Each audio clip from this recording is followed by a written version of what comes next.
Boo! Hey, Zesty here. When it comes to horror, video games will always reign as the superior means of getting your daily dose of the heebie-jeebies and maybe even the pee in your pantsies. While there are definitely some great horror movies out there, a lot of them boil down to watching some dumbass characters making some goofy mistakes while proceeding to trip and fall more often than a production of Joe Biden on ice. On the other hand, video games put you in the driver's seat. You're not just watching bad things happen to someone, you are the someone that bad things are happening to. There's still plenty of hit or miss experiences in the horror genre of gaming, but the best ones will take you on a heart-pounding ride. That is, a heart-pounding ride where you are curled up in a fetal position in the back of the car, possibly crying a little bit. And in this video, we're going to go over some of the tactics that these games use to scare the gamers playing them.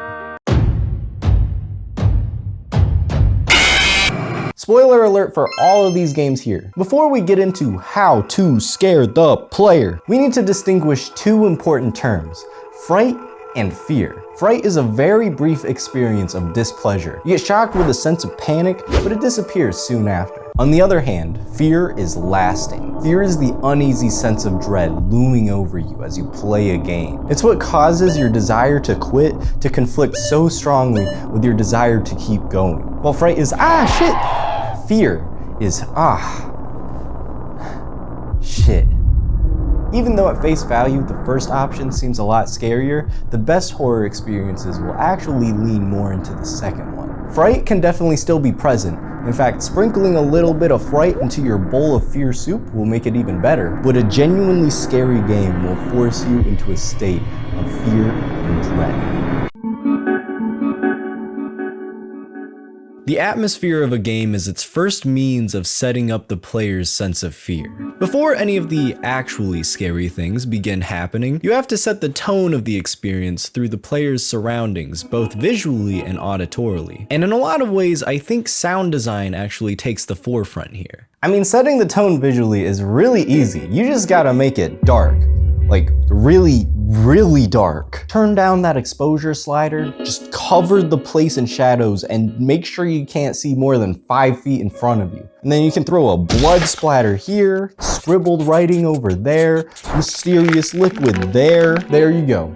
Horror setting made. But what really elevates the tension in the atmosphere is the sound. Obviously, music plays a big role in drawing you into the spooky atmosphere. It's certainly no coincidence that some of the best horror games also have some of the best horror soundtracks to back them up.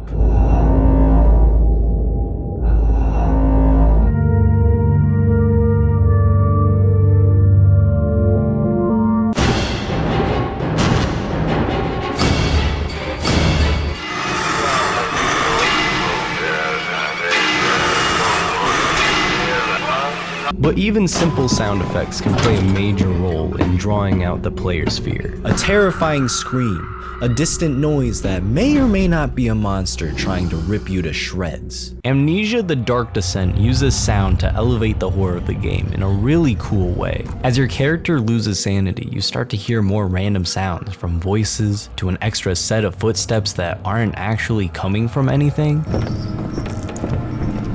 Your character losing their mind reflects you losing your own as you try to navigate your surroundings, not knowing what's real or imaginary. I'd also like to add that this game's use of visuals is also pretty cool. The first time I saw a fake fly on my screen, I was blown away. Sound design is also what makes enemies in horror games way scarier. You can pretty much throw in any design for what's going to kill you, but if you can make it sound scary.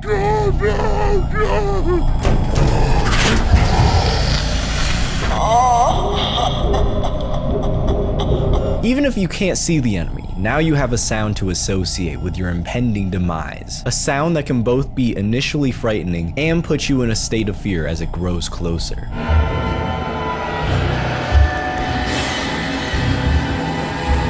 Aside from being a fun take on zombies based on fungal growth as opposed to the typical viral infection, the sound design is what makes the clickers from The Last of Us my favorite interpretation of zombies. I'm gonna eat your brains.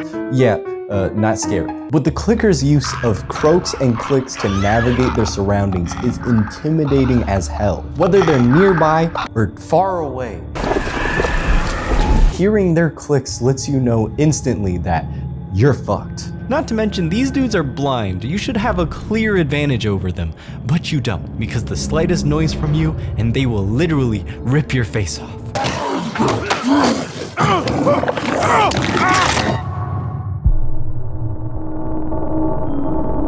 Once the player finds themselves in a horrible, awful place, surrounded by horrible, awful things, now the game's gotta stress them out. Stress and tension are what are going to take you out of the lightly spooked zone and put you in the nervous shit zone. There are plenty of methods that games can use to stress the player out. There's simple things that can induce anxiety, like limited supplies and bullets. Even in non-horror games, knowing you have to get around 20 enemies while equipped with 2 bullets and a used do-it-yourself enema kit, yeah, I'd rather not. You can also make the enemies as awful to confront as possible. When I was in 1st grade, my mom got me LEGO Star Wars: The Complete Saga. Opening up this game, I was so excited to relive the Star Wars series in brick form. I couldn't get past the first room in the first level because I thought the droids were too scary. Look, at the time, I had never come across any enemies in games that shot giant lasers at your face. I could not fathom the idea of anything more terrifying than that. And then I played Half-Life 2 and had to fight the fast zombies.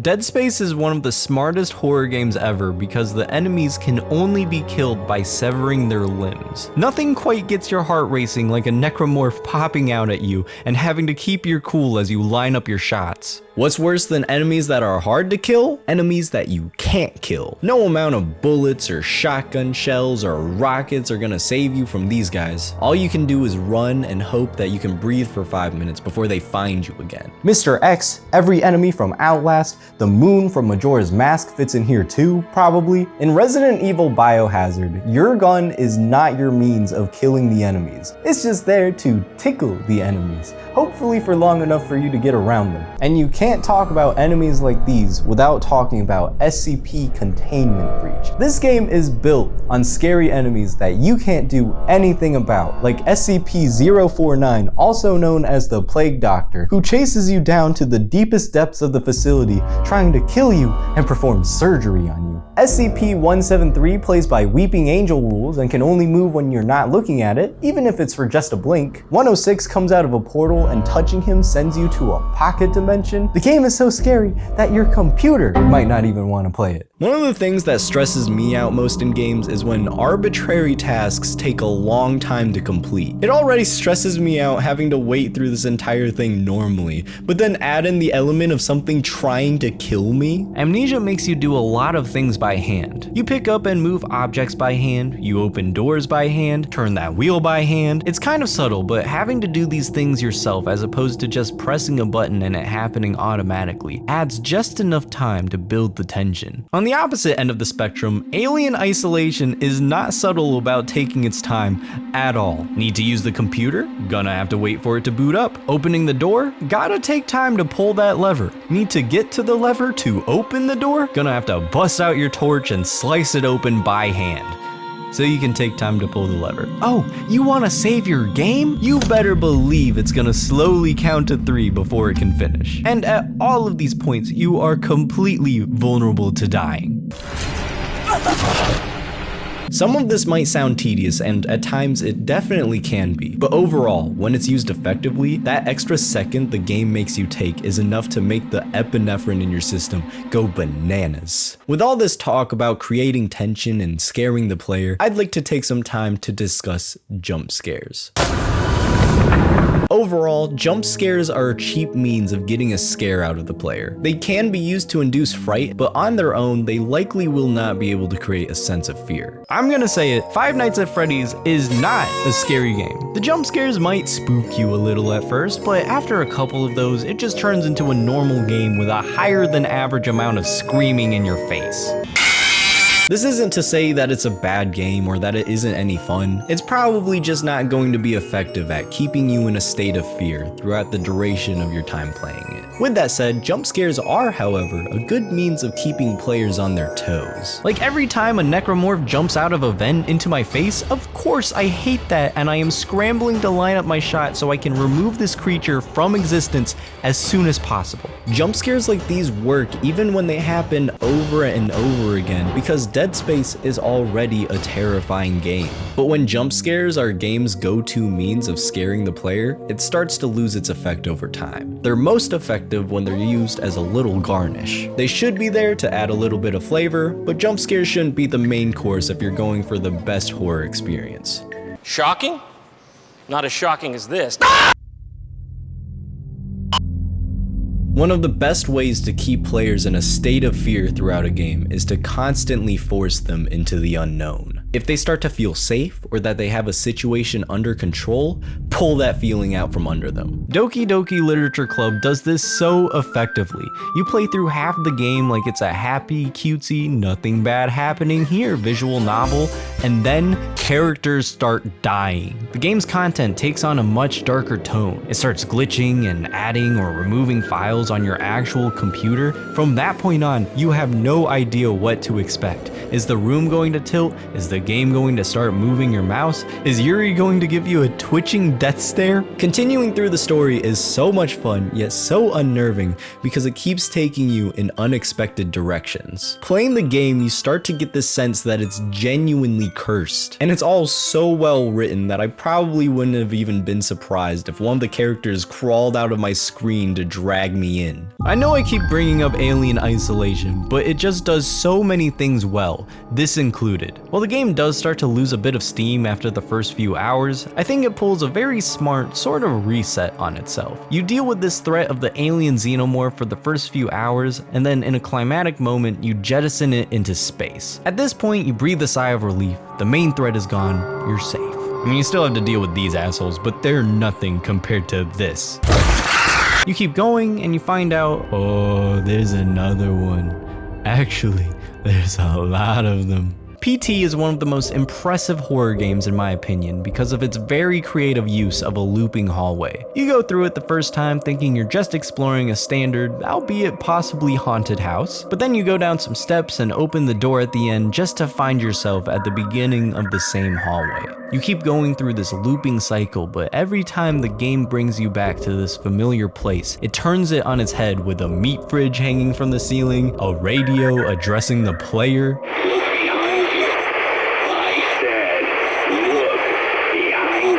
maybe you'll even find a baby in the bathroom sink. I'll admit, not a whole lot happens with this game. It doesn't really whip out any big scares, but it is so good at keeping you in a suspended state of terror. And the fact that this game was a teaser for Silent Hills both blows my mind and makes me so mad that the full game got canceled. That was nearly a decade ago, and it still hurts. Even a lot of non-horror games will prey on player expectations, or rather what they don't expect, to get a scare out of them. In Ocarina of Time, you're just doing your thing, going on your adventure to save Hyrule.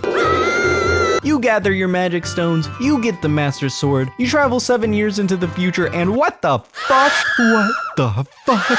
These are still some of the most obscene creature designs to date, and it's all in a game that was rated E for everyone. There was no reason for you to think that this would be in the game. I sure didn't see will cause lasting trauma on the ESRB rating. This subversion of expectations is why I think plenty of non-horror games can be a lot scarier than actual horror games in some instances. All rules get thrown out the window. Your expectation of not getting scared by this game is completely contradicted when you're playing Halo Combat Evolved, shooting some very non-scary aliens, and then suddenly you have to deal with the Flood. Or when you're out treasure hunting in the first Uncharted game, and now you're getting chased down by whatever the hell these are. Subnautica is often cited as one of the scariest non-horror games because it keeps forcing you to explore deeper and deeper into its ocean environment. And the further you go, the stranger things get.